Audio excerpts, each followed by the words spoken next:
Lo que quiero compartir con vosotros hoy conecta directamente con el testimonio de Marcos y Noelia y Alondra. Así que supongo que esto significa que el Señor quiere hablarnos, porque ellos y yo no nos hemos puesto de acuerdo. Se encuentra el texto bíblico en Isaías capítulo 43. Es un texto muy amado por muchos de nosotros, pero tenemos que verlo en su contexto y ver algunos detalles de este texto que quizás no habíamos percibido antes. Primero vamos a leer el texto. Isaías capítulo 43, versículos 1 a 7.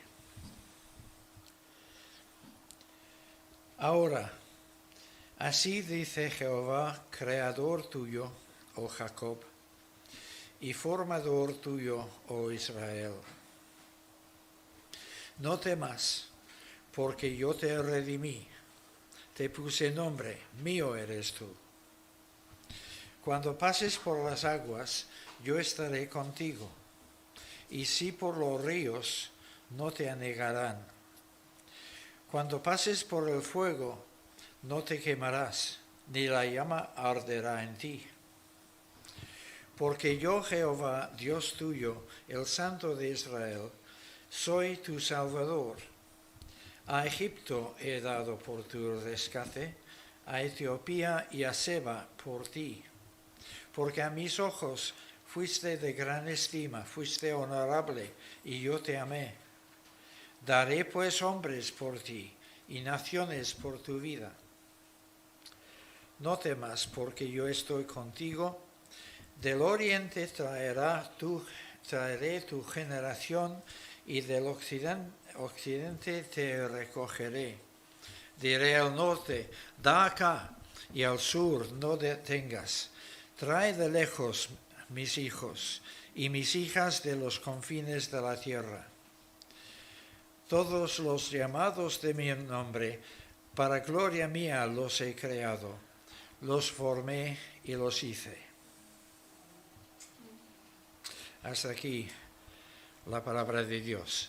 Ahora, la primera cosa que quiero que notemos es que este pasaje viene a continuación del capítulo 42. Esto es bastante obvio.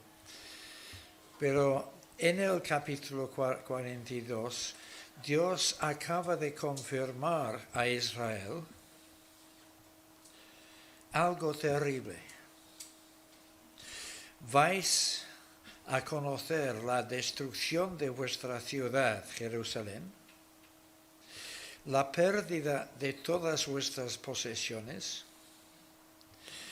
la muerte cruel de muchos seres queridos, y vais a ir en cautiverio a Babilonia. En el capítulo 39, al final de este capítulo, Dios había informado al rey Ezequías que esto iba a ser así. Y al final del capítulo 42 lo viene a confirmar.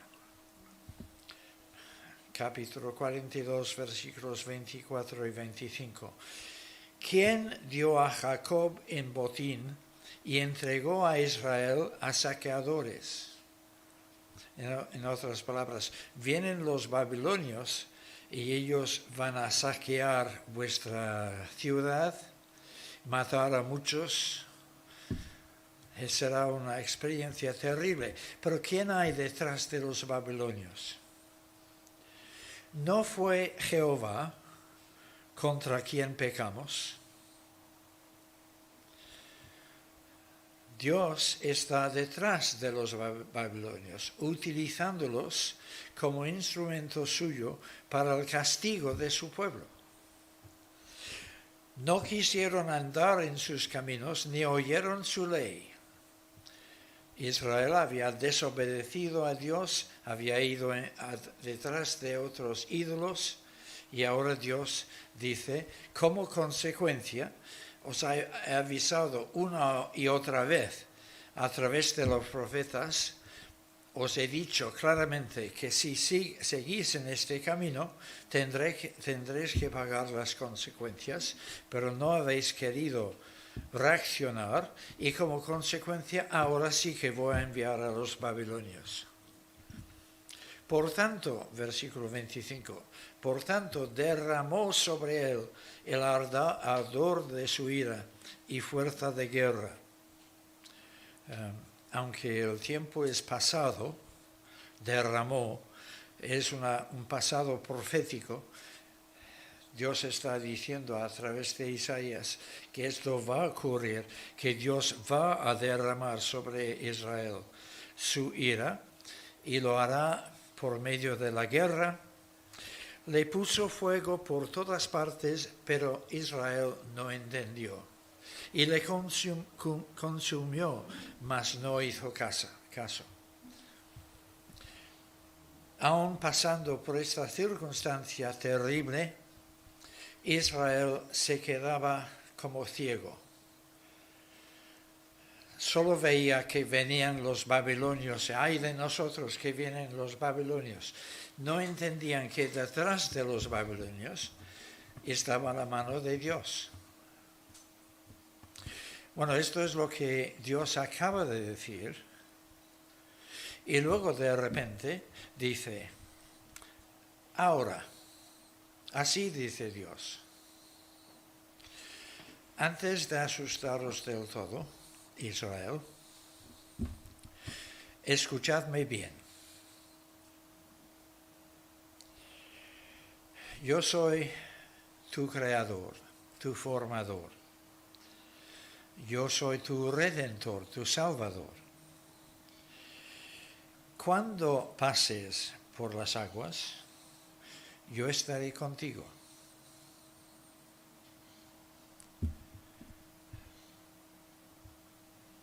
¿Mande? Si Dios acaba de decir, mi ira se va a derramar sobre vosotros, y ahora dice, tranquilos, yo voy a estar con vosotros. Dios es a la vez severo y misericordioso. Nos hace pasar por el tubo y nos bendice en medio del tubo. El testimonio de Marcos, Alondra y Noelia ha sido un poco así. Dios les hizo pasar por el tubo y en un momento estaban, no sé si llegaron a sentirse desesperados, pero si no es porque son muy especiales ellos. Yo desde luego de haberme encontrado así, me habría sentido desesperado. ¿Dónde está Dios? ¿Por qué no interviene? Pero luego Dios interviene. Dios es severo, pero también misericordioso. Con esto no quiero decir que el susto que pasaron era una especie de castigo de Dios por algún pecado de ellos. Marga, en estos días, mi esposa, está escribiendo unas meditaciones llamando la atención a la diferencia entre pruebas, tentaciones y castigos. Una misma circunstancia puede ser un castigo para algunos y una prueba para otros. Creo que todos vemos en la pandemia que Dios está llamándonos la atención en general por la incredulidad que hay en la sociedad de hoy. En cierto sentido, entonces, es un castigo divino. Pero para los creyentes que tenemos que pasar también por esta prueba, es una prueba más que un castigo. ¿Me entendéis?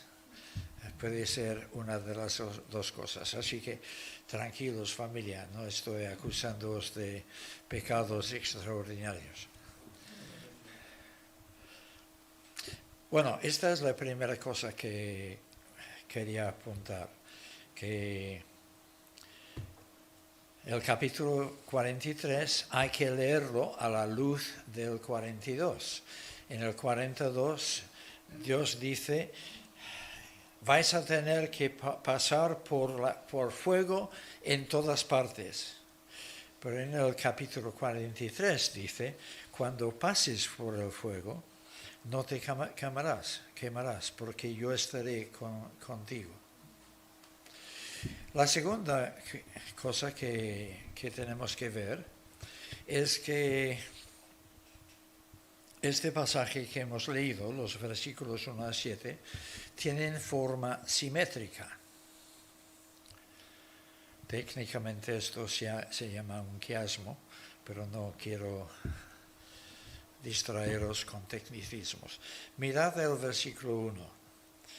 Ahora así dice Jehová: creador tuyo, formador tuyo, no temas porque yo te redimí, te puse nombre, mío eres tú. Dios es quien ha creado a Israel, ha formado a Israel y ha nombrado a Israel. Luego el versículo 7. Todos los llamados de mi nombre, para gloria mía, los he creado, los formé y los hice. Allí encontramos las mismas ideas. Dios es creador, formador y nombrador. Creo que esta palabra no existe, pero me entendéis. Él es quien crea, forma y nombra, pero ahora aparece en orden inverso. Pero es la misma idea. Mirad ahora el versículo 2. Cuando pasamos por un río, es porque estamos de viaje de alguna manera. Así que el versículo 2 está hablando de un viaje, y os propongo que en el contexto general de Isaías, este viaje es el viaje al cautiverio en Babilonia. Cuando vayáis, imaginaos cómo se habrán sentido los judíos en aquel momento. Muchos seres queridos, matados cruelmente por la espada de los babilonios. La pérdida de absolutamente todas sus posesiones, no llevan nada consigo, porque son esclavos, siendo deportados al exilio en Babilonia. Pérdidas de todo. ¿Os imagináis? Y ahora con un futuro negro, ¿qué nos pasará en Babilonia?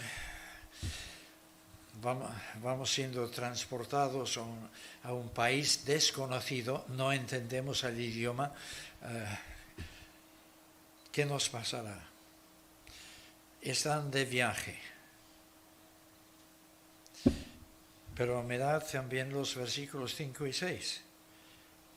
Del oriente traeré tu generación, del occidente te recogeré. Están de viaje otra vez. Pero ahora es el viaje de vuelta. En el 2 van al exilio en Babilonia. En los versículos 5 y 6 vuelven a Jerusalén después del exilio. Notad que traeré tu generación. Tú a lo mejor no sobrevivirás para ver esto, porque esto va a ser 70 años después del exilio. Pero tu generación sí que lo verá, tus hijos, tus nietos. Así que en el versículo 2 un viaje de ida, en los versículos 5 y 6 un viaje de vuelta, hay esta simetría. Y en medio, versículos 3 y 4, Dios explica por qué. ¿Por qué está mostrando esta bondad con Israel a pesar de su pecado? a pesar de merecer el juicio y el castigo, ¿por qué está interviniendo ahora Dios a favor de ellos? Porque a mis ojos fuiste de gran estima, fuiste honorable, y yo te amé.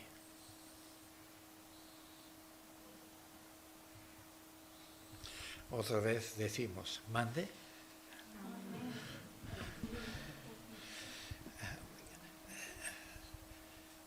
¿Por qué me amas a mí?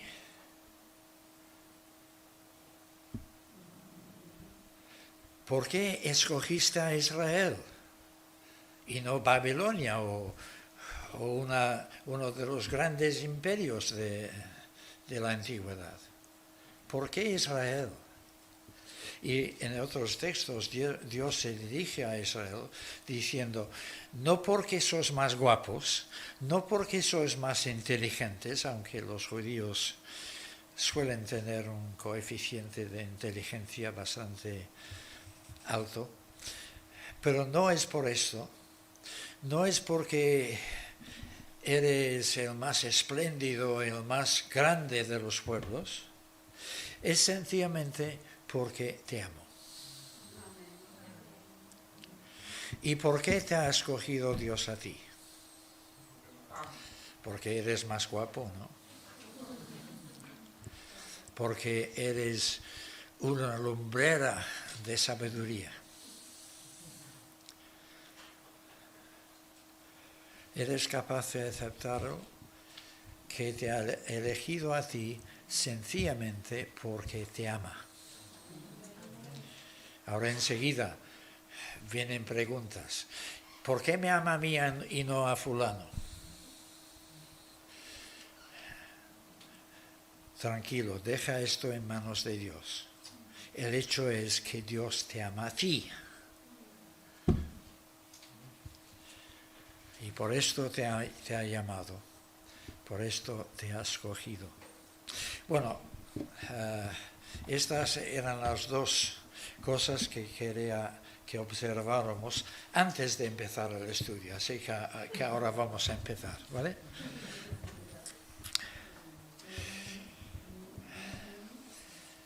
Ahora, Israel, dice el Señor, yo soy tu creador. Cuando estabas en el vientre de tu madre, yo te di vida.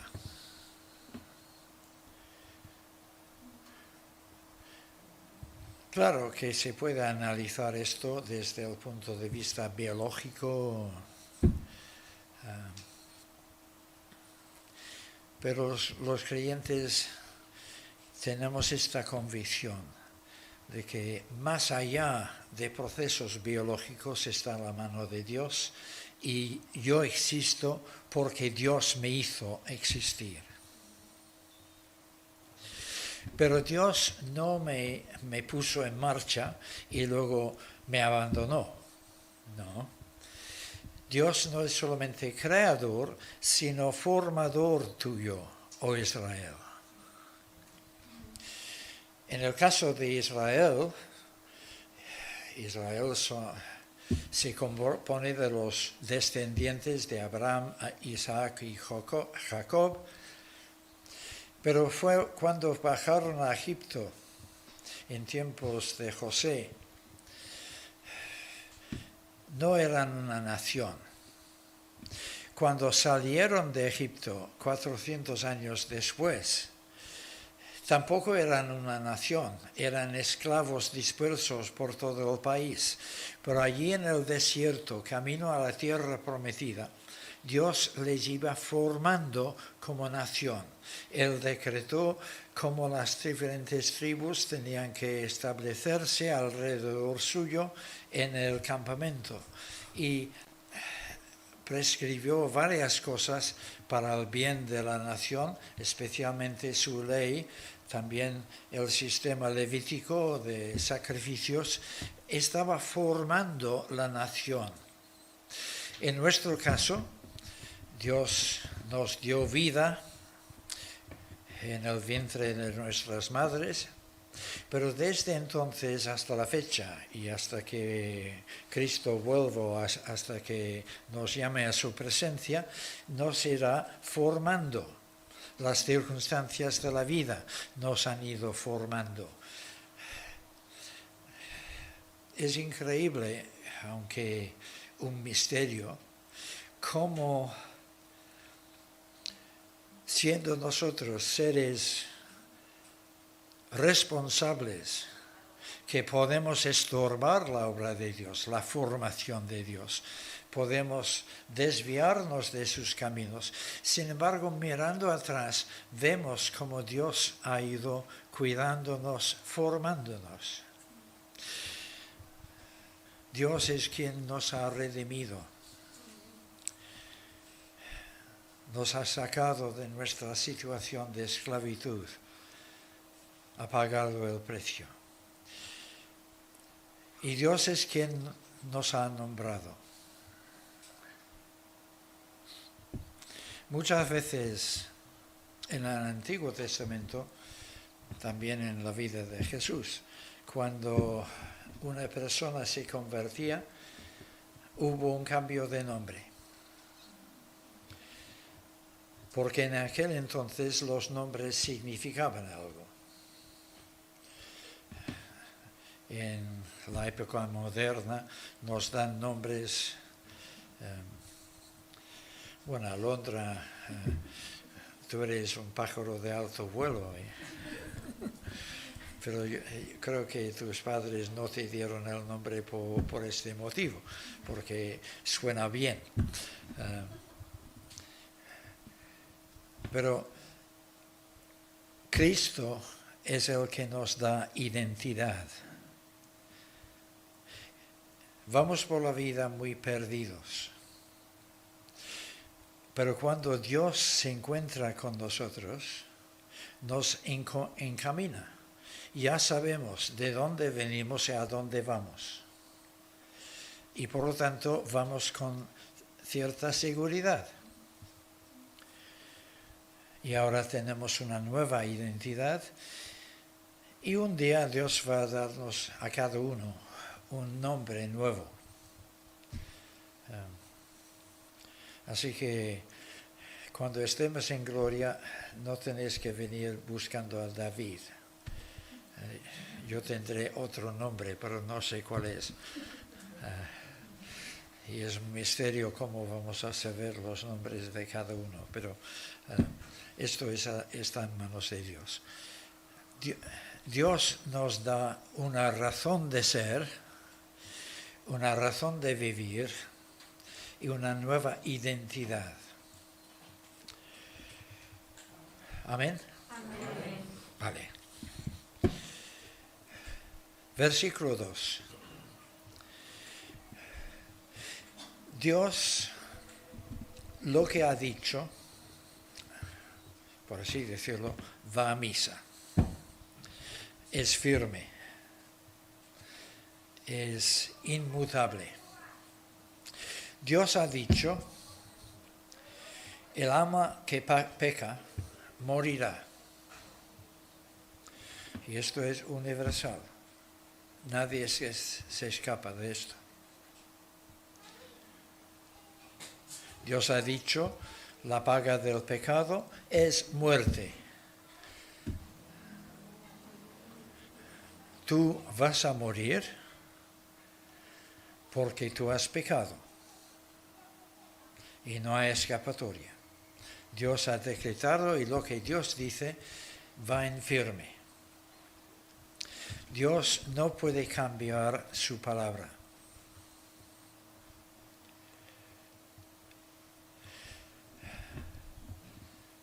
Es un poco como los reyes de Persia.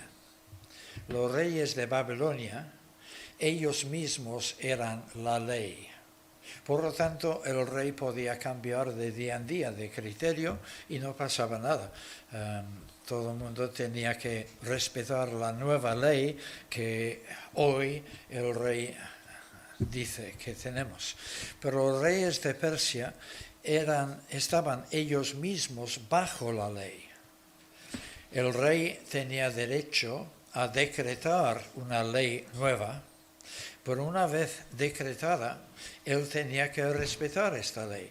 Por esto el rey Darío de Persia quiso liberar a Daniel del foso de los leones, pero habiendo dicho lo que había dicho, Daniel tenía que ir al foso de los leones, no había marcha atrás.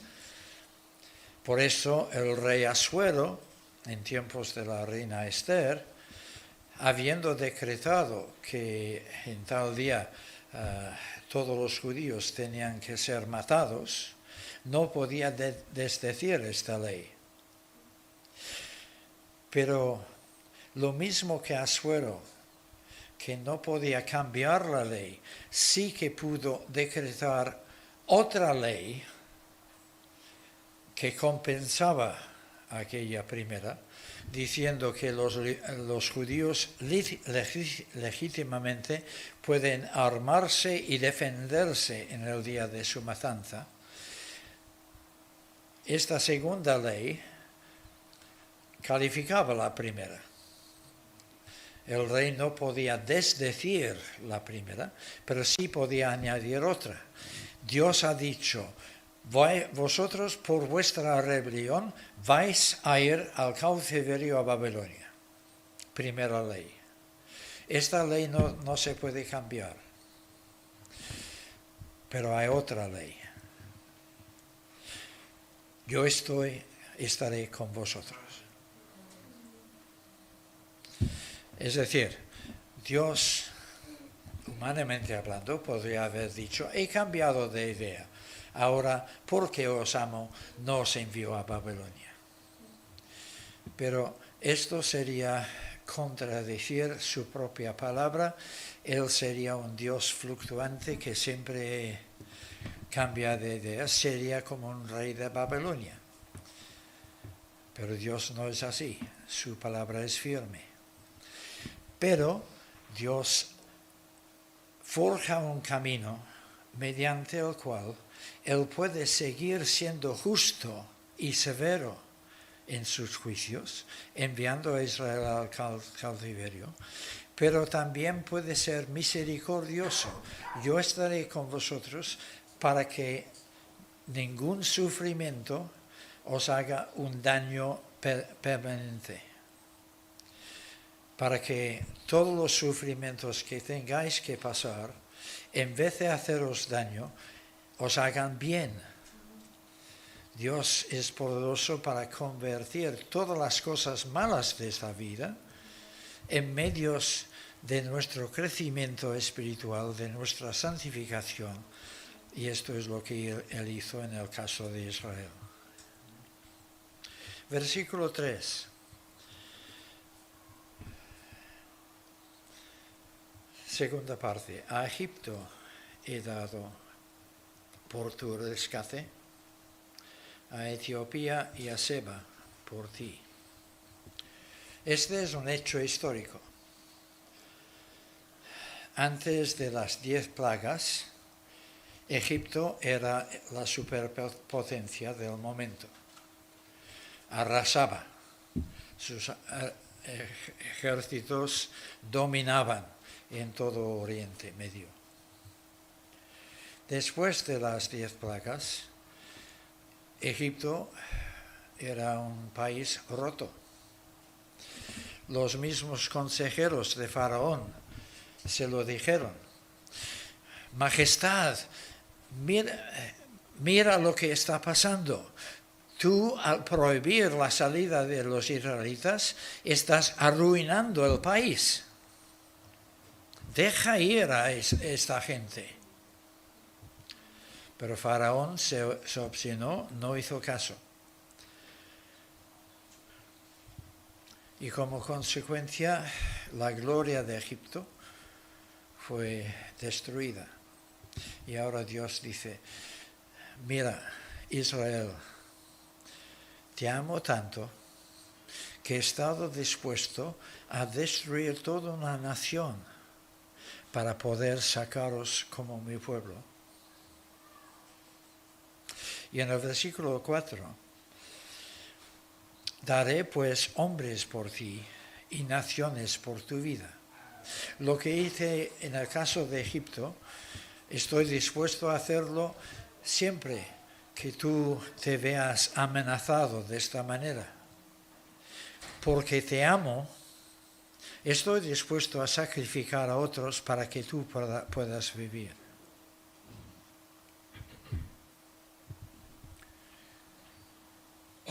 Hombres por ti.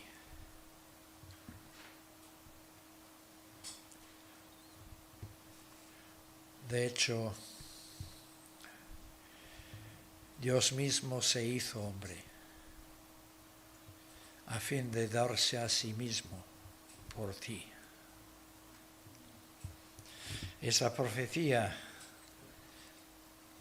que yo recuerde no se ha cumplido en términos políticos, sociopolíticos, pero en términos de la muerte del Hijo de Dios en la cruz del Calvario, sí que se cumplió.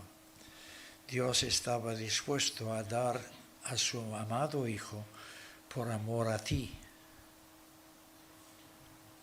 Esto es increíble y no lo podemos medir ni entender en profundidad, pero es el hecho anunciado por las Escrituras. No temas, pues, porque yo estoy contigo, versículo 5. Vais a tener que pasar por muchas pruebas en esta vida. La vida cristiana no es una vida fácil. Habrá muchas circunstancias de desesperación. Pero finalmente habrá un viaje de vuelta.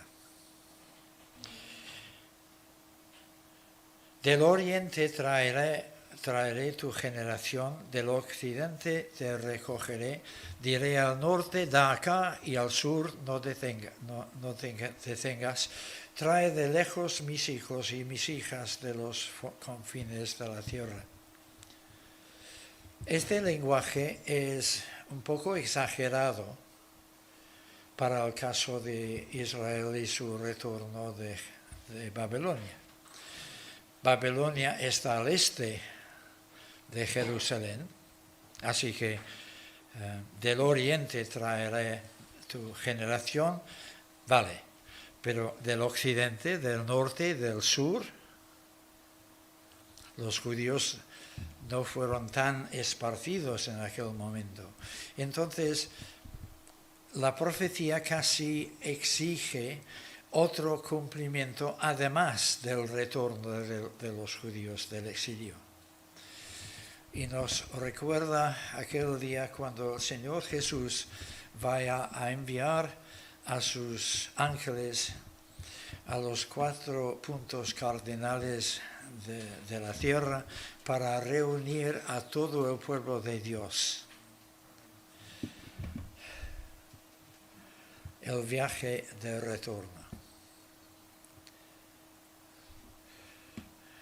Esta semana estuve compartiendo este texto con un grupo de la tercera edad. Y dije, todos nosotros de aquí a poco nos vamos de viaje. Es un viaje de ida, de decir adiós a todo lo que hay en este mundo, de dejar atrás posesiones familiares, pero es a la vez un viaje de vuelta a nuestra casa verdadera, el hogar eterno que Cristo está preparando para nosotros.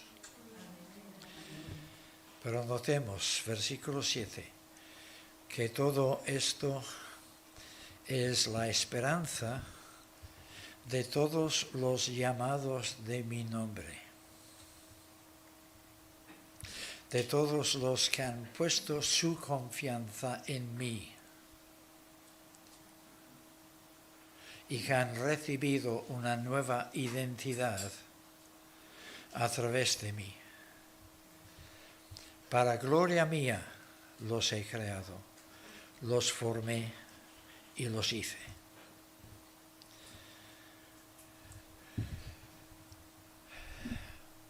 Mirándoos, os veo muy guapos, pero no muy diferentes de cualquier grupo de personas de la calle.